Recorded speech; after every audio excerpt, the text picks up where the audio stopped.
हाय, मैं सोनिया विद्या गुरु से current affairs का नया सेशन आप लोग अब देखने वाले हैं। करंट अफेयर्स ये सितंबर के करंट अफेयर्स हैं। सेशन हमेशा की तरह आपको पहले ही बता दूं बहुत इंपॉर्टेंट होगा। आप जितना भी टाइम मेरे साथ स्पेंड करोगे आप ढेर सारे क्वेश्चंस देखोगे। तो इसका मतलब अगर आप सेशन देखते हो पूरा, आपको किसी ना किसी कॉम्पिटिटिव एग्जाम में हर वीडियो में से 1-2 क्वेश्चन 3 क्वेश्चन मिलेंगे। इतना यूजफुल होगा।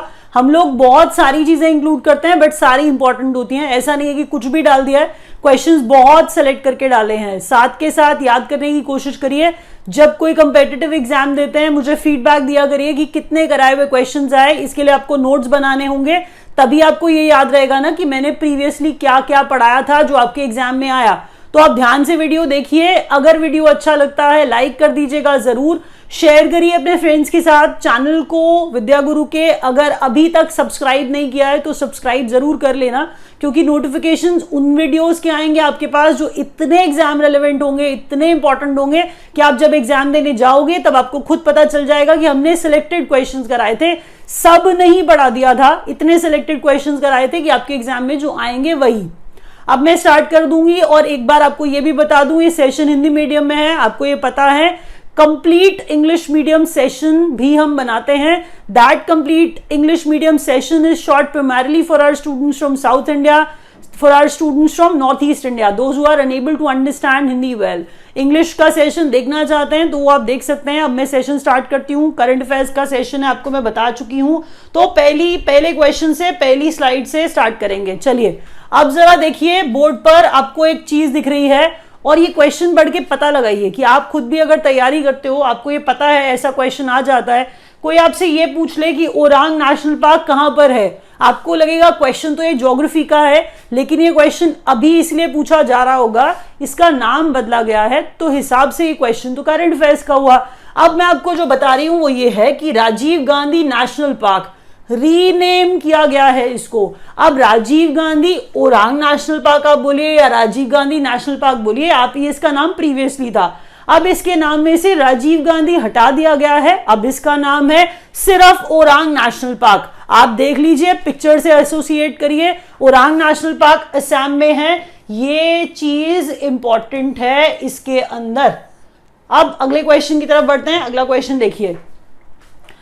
अगला क्वेश्चन है एनएसओ का डेटा। अच्छा, अगर कोई जीडीपी ग्रोथ नहीं पढ़ाएगा आपको, जो सेंटर जो एनएसओ ऑर्गेनाइजेशन ऐसी पोज करती हैं, दिखाती हैं, तो ये क्वेश्चन आएगा ही आएगा एग्जाम में। इसका मतलब अगर आपको कोई ना पढ़ाए तो प्रिपरेशन इनकम्प्लीट है। अब ये प्लस की बात करने लग गए हैं। अप्रैल से, ये देखिए इसको मैं हाईलाइट कर रही हूं, अप्रैल से जून का जो क्वार्टर है हम उसकी बात कर रहे हैं। ध्यान से सुनिएगा, एनएसओ का डेटा है इंडिया की जीडीपी ग्रोथ। एक्चुअल में प्लस में जीडीपी है। अब ये पढ़िए ध्यान से, अप्रैल से जून तक 2021 मतलब इस क्वार्टर के अंदर जीडीपी का ग्रोथ रेट इंडिया का Q1 का फाइनेंशियल ईयर का 20.1%। क्या बताया मैंने, याद रखिए। एनएसओ के अनुसार जीडीपी ग्रोथ रेट इंडिया का 20.1% है। फाइनेंशियल ईयर 21-22 का Q1 की बात यहां पे चल रही थी। अगला क्वेश्चन देखिए क्या है। क्वेश्चन सुपर इंपॉर्टेंट था, वो टोक्यो पैरालंपिक्स की बात हम कर रहे हैं। अच्छा, आपने बहुत सारों ने पहले से ही पैरालंपिक्स पढ़ लिया होगा और सारे के सारे नाम पढ़ लिए होंगे। तो आपको बता दूं कि टोक्यो पैरालंपिक्स के अंदर ज्यादा ध्यान गोल्ड वालों पे ही देना था, कुछ ध्यान आपको सिल्वर वालों पे भी देना था। ओपनिंग सेरेमनी के अंदर किसने फ्लैग बेयर किया है, क्लोजिंग सेरेमनी के अंदर किसने फ्लैग बेयर किया है, ऐसी चीजें ही सुपर इंपॉर्टेंट थी। तो अब जब हमने चूज किए क्वेश्चंस, तो सबसे पहली बात देखिए, टोक्यो पैरालंपिक्स के अंदर नंबर 1 चाइना रहा। क्या ये क्वेश्चन इंपॉर्टेंट नहीं, बहुत इंपॉर्टेंट है। आपका रैंक क्या रहा, मतलब इंडिया का क्या रैंक रहा, उसकी भी बात करेंगे, उस पे आ रहे हैं। ग्रेट ब्रिटेन 2nd नंबर पे, यूएसए 3rd नंबर पे रहा। उसके बाद इंडिया का रैंक 24वां रहा। अब अगर आप ध्यान से देखो, इसके अंदर मैंने लिखा 19 मेडल जो है वो इंडिया ने जीते हैं। जिस 19 का ब्रेकअप मैंने यहां डाला है, 5 गोल्ड 8 सिल्वर, 5 गोल्ड 8 सिल्वर और 6 ब्रॉन्ज। ये आपको याद रखना है। सबसे इंपॉर्टेंट बात जो याद रखनी है वो ये है कि इंडिया का रैंक क्या रहा, 24वां रहा। पहले नंबर पे कौन था? चाइना। तो इसके अंदर सबसे इंपॉर्टेंट बात ये दोनों चीजें। अब अगला क्वेश्चन देखिए क्या है अगला क्वेश्चन। अगला क्वेश्चन फिर से टोक्यो पैरालंपिक्स के बारे में बात कर रहा है। वही बात जो मैं आपको बता रही थी कि अगर क्लोजिंग सेरेमनी हुई, ओपनिंग सेरेमनी हुई, तो उसमें फ्लैग बेयरर्स कौन थे? वही चीज तो है ना ये जो अभी बात करी मैंने आपको। मैंने एक बार टेकचंद के बारे में पहले भी बताया था कि पैरालंपियन है, शॉटपुट और जावेलिन थ्रो दोनों से एसोसिएटेड हैं। एग्जाम में अगर क्वेश्चन आ जाए टेकचंद किस स्पोर्ट्स से एसोसिएटेड है, तो आपको ये पता होना चाहिए कि ये शॉट पुटर हैं, ये जावेलिन थ्रो से एसोसिएटेड है। फ्लैग बेयरर रहे पैरालंपिक्स के अंदर ओपनिंग सेरेमनी में, इसीलिए इनका नाम आने की पॉसिबिलिटी बहुत ज्यादा है। जब मैं पढ़ती हूं नीचे वाला वो है फ्लैग बेयरर क्लोजिंग सेरेमनी में, तो क्लोजिंग सेरेमनी जब खत्म हो रहे थे पैरालंपिक्स, तो मैं कह रही हूं तब अवनी लेखरा जो है ये इन्हें फ्लैग बेयरर इन्होंने किया। मतलब ये रही पिक्चर्स इसीलिए लगाई हैं कि आप थोड़ा इनको एसोसिएट कर पाए। तो अवनी क्लोजिंग सेरेमनी और टेकचंद जो है वो ओपनिंग सेरेमनी में फ्लैग बेयरर्स रहे। अगला क्वेश्चन देखिए। अब मैंने आपको पहले ही कहा था पैरालंपिक्स की बात हम करने वाले हैं, तो पैरालंपिक्स की बात में एक बार जरा स्क्रीन पे नाम पढ़िए जल्दी से। इंपॉर्टेंट नाम है जिन्होंने गोल्ड जीता। ये अवनी जिन्होंने सीधी बात है इतना अच्छा परफॉर्मेंस दिखाया। आप ये देखिए शूटिंग वाली पिक्चर मैंने अभी आपको दिखाई थी, तो वही चीज अवनी किससे एसोसिएटेड है? एयर राइफल शूटिंग से। इन्होंने गोल्ड जीता है। अब इससे 2 बार नाम आपने सुन लिया है अवनी का, आपको याद हो जाएगा। अगला देखिए सुमित हैं जो जावेलिन थ्रो से एसोसिएटेड हैं, ये भी इन्होंने भी गोल्ड जीता है। मनीष नरवाल हैं, गोल्ड जीता है 50 मीटर पिस्टल के अंदर। यहां पर आपको ये याद रखना पड़ेगा पक्का से जो मैं बता रही हूं जिससे ये एसोसिएटेड हैं। यहां पर सबसे इंपॉर्टेंट बात ही यही होती है कि अगर मैंने कृष्णा नागर बोल दिया तो आप गोल्ड लेंगे। बैडमिंटन अगर प्रमोद भगत की बात करें गोल्ड लाए हैं, ये भी दोनों क्या है? बैडमिंटन वाले। तो प्रमोद और कृष्णा बैडमिंटन वाले, प्रमोद और कृष्णा बैडमिंटन वाले गोल्ड लाए हैं। उसके बाद मैंने बोला मनीष पिस्टल, ये थोड़ा सा आपको अलग दिख रहा होगा। सुमित जावेलिन और अवनी क्या है? एयर राइफल शूटिंग में गोल्ड लाई है। तो बड़ी चीज थी। अगला क्वेश्चन देखिए। नेक्स्ट क्वेश्चन में अब हम सिल्वर की बात कर रहे हैं। नेक्स्ट क्वेश्चन जो नेक्स्ट पेज में आपको दिखा रही हूं उसमें हम सारे के सारे सिल्वर मेडल रिसिपिएंट्स के नाम डिस्कस कर रहे हैं। अब भवीना पटेल सिल्वर लाई हैं, ये टेबल टेनिस से एसोसिएटेड हैं। आप में से काफी सारे लोग जो भी प्रिपरेशन कर रहे हैं वो पहले से ही बहुत ज्यादा पैरालंपिक्स को देख के बैठ गए होंगे, मुझे पक्का से पता है। अगर आप देख चुके हैं तो भी रिवाइज करिए क्योंकि क्वेश्चंस फिर भी सिलेक्टेड हैं। आप आगे जाओगे आपको दिखेगा बहुत सारे नए क्वेश्चन भी होते हैं। तो निषाद कुमार सिल्वर लाए हैं, हाई जंप वाले हैं। देवेंद्र झझरिया ये सिल्वर लाए हैं, ये जावेलिन थ्रो वाले हैं। योगेश कथुनिया सिल्वर लाए हैं, ये डिस्कस थ्रो वाले हैं। तो इसके बाद देखिए Mariyappan Thangavelu silver high jump वाले हैं ये। प्रवीण कुमार सिल्वर लाए हैं, हाई जंप वाले हैं ये। सिंहराज आधना हम कह रहे हैं ये सिल्वर और 50 मीटर पिस्टल से एसोसिएटेड। सुहास यथिराज सिल्वर और बैडमिंटन से एसोसिएटेड। सुहास किससे एसोसिएटेड है? बैडमिंटन से, और ये सिल्वर लाए हैं। अब जब आगे बढ़ेंगे अब हम अपने फिर से इंपॉर्टेंट क्वेश्चन जो है सिलेक्ट करते हैं। आपने अगर न्यूज पढ़ते हैं, आप थोड़ा सा भी टच में रहते हैं तो आपने देखा होगा इस बार बहुत सारी एक्सरसाइजेज हुई है, इंडिया ने की है आर्म्ड फोर्सेस की। क्योंकि सिर्फ नेवी वाली नहीं बोलूंगी, आर्मी वाली, मिलिट्री, मतलब आपको ये सुनने में आएगा कि आर्म्ड फोर्सेस की एक्सरसाइज है। तो मैं पहले स्टार्ट कर रही हूँ नेवल से। तो हम कह रहे हैं एक्सरसाइज है मालाबार एक्सरसाइज। मालाबार एक्सरसाइज में मेरे पीछे पेज देखिए, आप थोड़ा सा समझ ही जाएंगे। 2021 की Malabar exercise, venue western Pacific ocean. तो हमने क्या कहा, किस तरह की एक्सरसाइज हुई है? नेवल एक्सरसाइज हुई, तभी तो ये पैसिफिक ओशन इसका वेन्यू है, जगह जो है। ओशन रखने का मतलब ही क्या है कि ये ओशन इसलिए जगह ओशन है क्योंकि ये नेवल एक्सरसाइज है।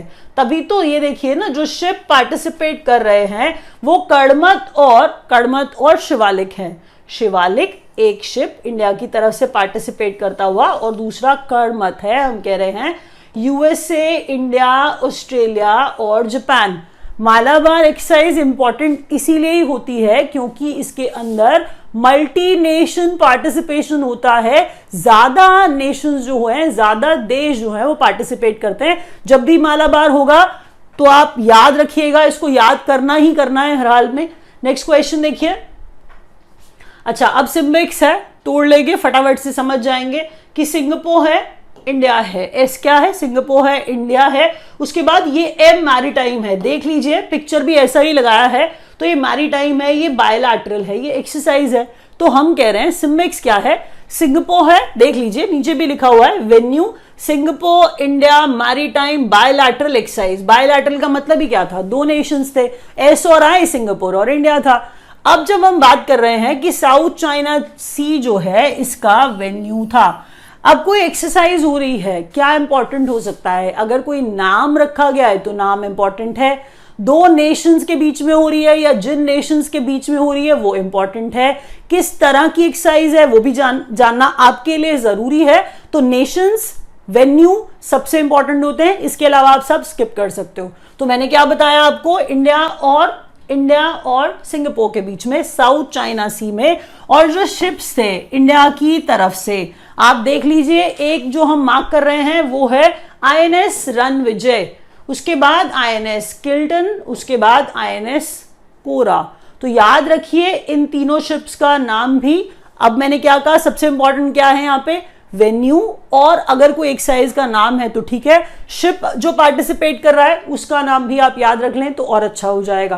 क्वेश्चंस एग्जाम में कराए हुए आएंगे, बहुत सारी एक्सरसाइजेस थी, ये समझिए कि उनमें से भी इंपॉर्टेंट चूज करके लानी है, कि अगर ढेर सारी एक्सरसाइज हैं आपको समझ ही नहीं आएगा आपको क्या याद करना है। तो वीडियो पूरा देखिए, अच्छे से देखिए, ताकि सारी चीजें याद रहें और एग्जाम में कराए हुए क्वेश्चन आए। अब देखिए, ब्रिक्स का समिट है, ब्राजील है, रशिया है, इंडिया है, चाइना है और साउथ अफ्रीका है। दोबारा सुनिए, ब्राजील है, रशिया है, इंडिया है, चाइना है, साउथ अफ्रीका है, ये है ब्रिक्स। ठीक है, इस बार चेयर कौन कर रहा था ब्रिक्स को, इंडिया। तो इंडिया की तरफ से प्रधानमंत्री, ऑब्वियसली बात है कौन चेयर करेगा, प्रधानमंत्री मोदी। तो ब्रिक्स समिट हुआ क्योंकि इंडिया ही चेयर कर रहा था। सब कुछ आपके लिए इंपॉर्टेंट है, सब कुछ। 13वें नंबर का ब्रिक्स समिट, 13वें नंबर का ब्रिक्स समिट। अब मैंने कहा चेयर करने वाले कौन, प्रधानमंत्री मोदी। उसके बाद मैंने क्या बोला, ब्रिक्स समिट जो है वर्चुअली ऑर्गेनाइज करा इंडिया ने। वर्चुअल था, कहीं जाकर के अटेंड नहीं किया था, फिजिकली नहीं हुआ था। तो BRICS summit organised by India, और मैंने क्या कहा, चेयर्ड बाय प्रधानमंत्री मोदी। थीम भी इंपॉर्टेंट है, अब मुश्किल है तो कुछ नहीं कर सकते हैं, लेकिन फिर भी आपको याद करना पड़ेगा। मैंने पहले ही बोल दिया, इस बार इंडिया चेयर कर रहा था, पक्का क्वेश्चन आने वाला है। ब्रिक्स एट 15, थीम क्या है, BRICS at 15, intra BRICS cooperation for continuity, consolidation and consensus. Consensus मतलब अग्रीमेंट, कंसेंट वाला कंसेंसस है ये। दोबारा, BRICS at 15, intra BRICS cooperation, continuity, consolidation and consensus. तो जितने सी आते थे उन्होंने सब लगा दिए हैं यहाँ पे, आप याद कर लो। वर्ड्स भी अच्छे हैं, मीनिंग आपको वैसे भी पता होना चाहिए। अगले क्वेश्चन पे बढ़ते हैं। नेक्स्ट क्वेश्चन देखिए, अगला क्वेश्चन है बच्चों, international literacy day 2021। International literacy day मनाया जाता है 8 सितंबर को। इंटरनेशनल लिटरेसी डे 8 सितंबर को ऑब्जर्व करते हैं। ठीक है, इंपॉर्टेंट क्या है, थीम, जो कि फिर से डिफिकल्ट है लेकिन इंपॉर्टेंट मुझे लगा है, मैंने तभी डाला है। तो मैं क्वेश्चन पहले ही सेलेक्ट कर लेती हूं, अब आप इसमें से और सेलेक्ट करके कम नहीं कर सकते हो। तो literacy for a human centred recovery, literacy for a human centred recovery, narrowing the digital divide. Digital divide को कम कर रहे हैं बस, तो नैरोइंग द डिजिटल डिवाइड वो ये कहना चाह रहे हैं। तो इंटरनेशनल लिटरेसी डे कब ऑब्जर्व करते हैं, 8 सितंबर को। Next question, first state to launch free water scheme. पहली स्टेट ये कह रहे हैं, सब जगह पे ऐसे ही लिख रहे हैं तो हम भी याद ऐसे ही करेंगे। First state to launch free water scheme, तो ये कह रहे हैं गोवा जो है 16,000 लीटर तक का मंथली पर हाउस होल्ड मतलब अब एक एक को इतना नहीं पानी मिलने वाला, एक हाउस होल्ड को 16,000 लीटर पानी जो है पूरे महीने में फ्री देंगे। ऐसी स्टेट बन गई है पहली गोवा इनके हिसाब से, first state to launch free water scheme. याद रखिएगा, नाम आ सकता है जब ये कुछ ऐसा अनाउंसमेंट गवर्नमेंट करती है तो आपको बता दूं वो इंपॉर्टेंट होता है, लेकिन ये क्वेश्चन कोई मुश्किल तो था नहीं, आप याद नहीं कर पाओगे, आप आसानी से याद कर लोगे। अगला क्वेश्चन देखो, न्यू ब्रांड एम्बेसडर। अब आपको ना ब्रांड एम्बेसडर्स दिखने वाले हैं, फोटो लगाई है, अच्छे से देखिएगा। न्यू ब्रांड एम्बेसडर्स किसके लिए, पहले देखिए, राजस्थान गवर्नमेंट बेटी बचाओ बेटी पढ़ाओ का एम्बेसडर उन्हीं अवनी लेखारा को बनाया गया है जो क्लोजिंग सेरेमनी में फ्लैग बेरर थी।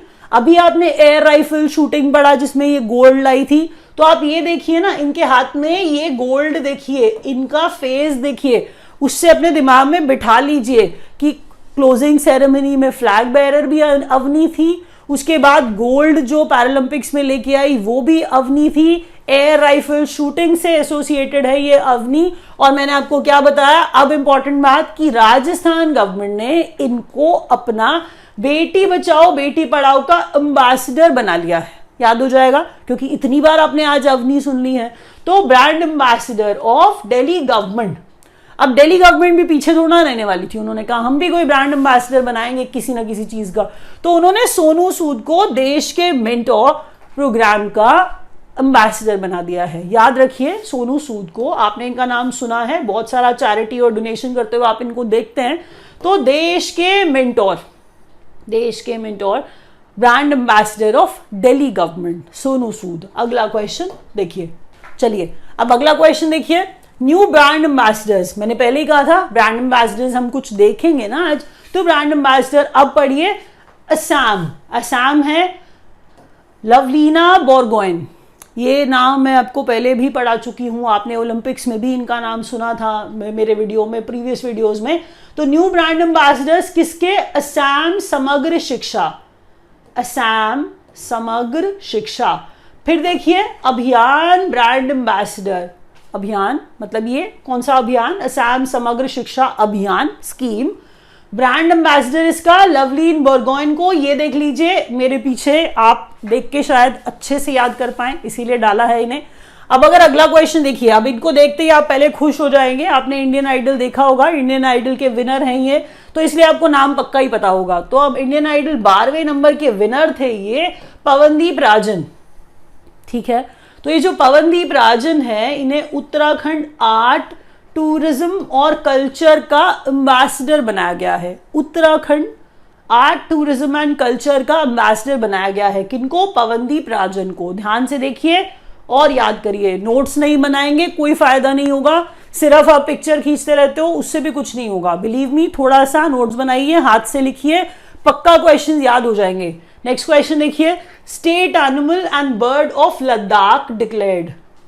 अब आपको लग रहा है ये क्वेश्चन जो है, देखिए इंपॉर्टेंट तो है ही, स्टेट एनिमल किसका, मैंने बोला स्टेट एनिमल एंड बर्ड, आप दोनों देख पा रहे हो ना, पिक्चर लगाने से आपके दिमाग में शायद ये रह जाएगा कि हम किस एनिमल और किस बर्ड की बात कर रहे हैं। तो स्टेट एनिमल और बर्ड लद्दाख का जो डिक्लेयर किया है वो पहले तो स्नो लेपर्ड किया है। स्टेट एनिमल क्या, अब देखिए स्टेट का बर्ड तो स्नो लेपर्ड नहीं हो सकता है ना, तो स्टेट एनिमल इतना तो आप समझ ही जाओगे कि स्नो लेपर्ड स्टेट एनिमल और state bird black necked crane. तो एक क्रेन है लद्दाख के का हम बता रहे हैं स्टेट बर्ड, और उसके बाद हम कह रहे हैं ये लेपर्ड है, स्नो लेपर्ड है।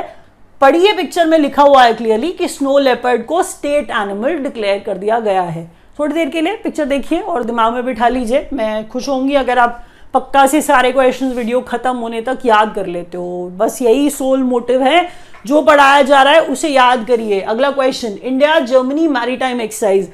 फिर बोल रही हूं ढेर सारी एक्सरसाइजेस हुई हैं, सारी मत पढ़ने बैठ जाना, उतनी इंपॉर्टेंट होती नहीं है, आएंगी जितनी मैंने उतनी पहले ही डाल दी है सेलेक्ट करके अपनी तरफ से ज्यादा।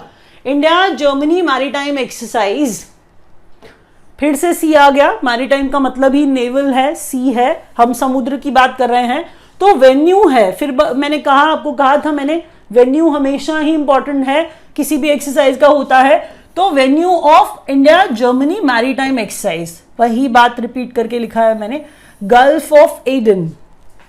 गल्फ ऑफ एडन हम कह रहे हैं ये यमन के पास है, यमन के पास है गल्फ ऑफ एडन, जहां पर इंडिया और जर्मनी के बीच में मैरीटाइम एक्सरसाइज कंडक्ट कराया गया। शिप के नाम अब कुछ कुछ देखिए, न्यू पैटर्न के हिसाब से आपको बताऊं तो शिप्स के नाम कुछ कुछ पूछ लिए जाते हैं, इसीलिए मैं रिस्क नहीं ले रही हूं, मैं शिप के नाम भी ऐड कर रही हूं। तो शिप क्या है? INS त्रिखंड। INS त्रिखंड है जो हम कह रहे हैं शिप था जो गल्फ ऑफ एडन में इंडिया की तरफ से इंडिया और जर्मनी की मैरीटाइम एक्सरसाइज में पार्टिसिपेट कर रहा था। नेक्स्ट क्वेश्चन देखिए। अच्छा, अगला क्वेश्चन है G20 summits and ministerial meet. ध्यान से, क्योंकि G20 है, क्वेश्चन आने की पॉसिबिलिटी पक्का है। तो G20 का समिट है और मिनिस्टेरियल मीट है। 1 बाय 1 पढ़िए ध्यान से। India to host G20 summit in 2023. If such a declaration is there, आपको वो चीज पक्का से याद करनी चाहिए हर हाल में कि आपको बताया जा रहा है कि 2023 में इंडिया होस्ट करेगा किसी बड़ी चीज को। वो क्या है? G20 का समिट। फिर कह रहे हैं G20 का समिट 2021 का जो वेन्यू है ये 23 वाला है जो इंडिया होस्ट करेगा। अभी तो हम 21 वाले की बात कर रहे हैं ना, तो 21 वाला रोम मतलब इटली जो है वो होस्ट करेगा। उसके बाद हम कह रहे हैं G20 हेल्थ मिनिस्टर्स मीट 2021, इसका वेन्यू था रोम इटली ही। इसका मतलब आप ये देखिए ना कि अगर G20 का समिट कर रहे हैं या फिर मिनिस्टर्स का मीट, मिनिस्टेरियल मीट हो रहा है, वो दोनों एक ही जगह पे है, वेन्यू सेम है, इसीलिए याद करना आसान हो जाएगा। तो G20 का समिट अगर पूछ लिया जाएगा या फिर G20 के मिनिस्टर्स का मीट पूछ लिया जाएगा तो आप रोम इटली इस साल वाला बता दोगे। अगर आप 2023 वाला आपसे पूछ लिया जाए तो वो इंडिया होस्ट करने वाला है, आप इसको पक्का से याद कर लोगे। अगला क्वेश्चन, अगले क्वेश्चन में देखिए, इंडियाज न्यू G20 शर्पा। ठीक है, आपको ये बताया जा रहा है कि इंडिया के G20 शर्पा नए कौन बन गए हैं, तो आप इसको शेरपा पढ़ेंगे, मैं जानती हूं। तो India's new G20 Sherpa Piyush Goyal.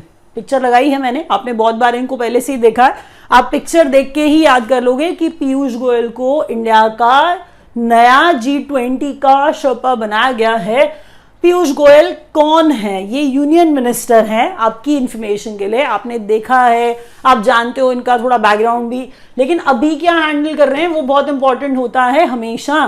तो कॉमर्स एंड इंडस्ट्री हैंडल कर रहे हैं, मिनिस्ट्री की बात हो रही है। Consumer affairs, food and public distribution ministry भी इनके पास है, टेक्सटाइल्स भी इनके पास है। तो ये यूनियन मिनिस्टर हैं, याद रखिएगा। अगला question, ₹125 coin unveiled by prime minister.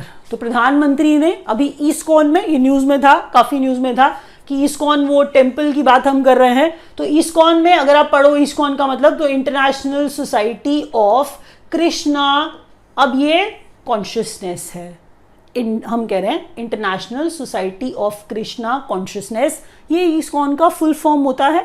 तो ईस्कॉन का जो कह रहे हैं हम लोग 125वां एनिवर्सरी था, 125वां बर्थ एनिवर्सरी था। तो 125 हमने कहा उसी 125 birth anniversary of founder of ISKCON, तो हम कह रहे हैं उस पर ही प्रधानमंत्री मोदी ने 125 रुपए का कॉइन जो है वो इशू किया। यहां पर देखिए फाउंडर कौन, श्रीला भक्ति वेदांता स्वामी प्रभुपादा। तो हम कह रहे हैं ये नाम है फाउंडर का। तो फाउंडर के 125वां बर्थ एनिवर्सरी, जिन्होंने ईस्कॉन फाउंड किया, हम कह रहे हैं उनकी 125वीं बर्थ एनिवर्सरी पे 125 रुपए का सिक्का ही निकाल दिया। चलिए, आपके हाथ में आएगा, आपको मिलेगा कभी ना कभी 125 रुपए का सिक्का। अगले क्वेश्चन की तरफ चलते हैं। अगला क्वेश्चन क्या है? World's highest altitude movie theatre. Altitude मतलब हाइट की बात हम कर रहे हैं कि बहुत ऊंचा, मतलब वर्ल्ड का सबसे ऊंचा मूवी थिएटर लद्दाख। लद्दाख पहले ही बहुत ऊंचाई पर है, हम जानते हैं। तो वहां पर वैसे भी देखिए अगर मूवी थिएटर बना है तो वो देखिए अपने आप से ही क्या बन गया है, world's highest movie theatre Ladakh में बना है, इंडिया का हाईएस्ट ऑटोमेटिकली बन जाएगा। हम और बड़ी बात कर रहे हैं, ध्यान से सुनिए, वर्ल्ड हाईएस्ट मूवी थिएटर जो है वो लद्दाख में बनाया गया है। हाइट जो है इसकी 11,562 फीट, जहां पर जितनी ऊंचाई पर ये मूवी थिएटर बनाया गया है हम उसकी बात कर रहे हैं। अगला क्वेश्चन देखिए,